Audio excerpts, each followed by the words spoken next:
All right, let's talk about our weighted averages here. So one thing with weighted averages to remember is that we're talking about the averages of a lot of things, right? So first, I want to kind of back up and just talk about averages in general, just real quick.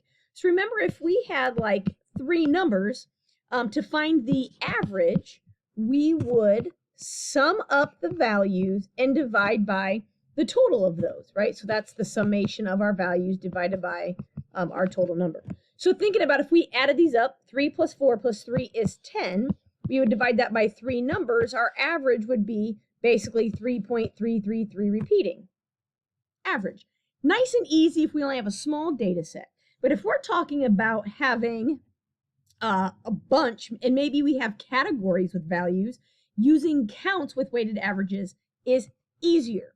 So skip one here. So first of all, thinking this through, again, we're talking about, in this case, a value and a count. So let's just say I had a frequency table. So these would be my values. And maybe I had 30 of these and 45 and 50 and 62. I wouldn't want to count up 30 of one thing, 45 of two, 50. These are a lot of items. And so we can break them down into a value times a count, a value times a count, a value times a count. We can break them into smaller chunks and divide by the total counts. The sum of all the counts, we could also call that the frequency if we wanted to, right? How many times do these things occur all together? That's the idea. All right, let's jump into an example since I've already talked too long. We're going to do two examples in this video. So first things, a new food truck comes to town and sells 4 items. On Monday, the truck sold 45 tacos for $3 each, 50 hot dogs for $2, 25 cheeseburgers for $5, and 120 bags of chips for $1 each. What was the average price for food items sold on Monday by this new food truck? Now, the idea of this is we can't just use a normal average because every food item has a different value. We have to keep that in mind. So when I do these, I like to create tables just to organize my data. So I can say, okay, I have the item, and I apologize for my handwriting. I have the item, I have the value, yeah, that'll work. Value meaning the dollar amount, and then let's call it frequency or the count. Okay, so I have tacos. Tacos were $3 and there's 45 of them.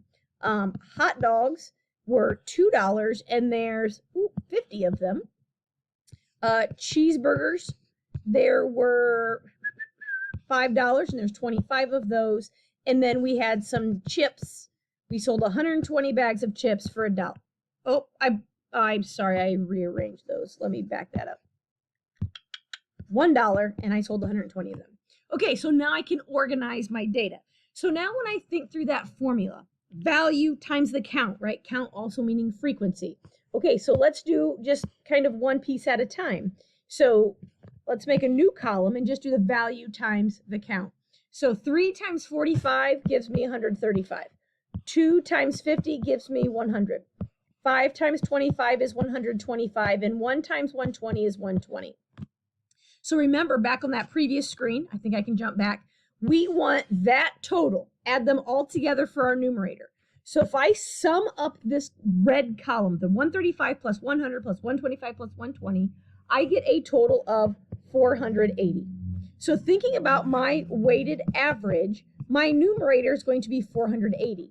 And I'm going to divide by the total of all of the counts, or the total frequency. So if I go here and I add up the frequency column, how many food items did you sell? That answer is 240. So if I divide by 240, 480 divided by 240 comes out to be nice, easy 2. I did not do that on purpose, but the average price for a food item on this truck is $2. I want to do one more example because the most common weighted average with counts is GPA. One thing we need to know about GPA is the point value for your grades. So GPA is calculated based on how many points you earn per credit, and points are valued based on your grade. So in this case, you can see at the top, I have my point values. So in math, I earned a B. A B is worth 3 points. An A in history is worth 4. A D in biology is worth 1. A B in the lab component is 3, and an A in art is worth 4.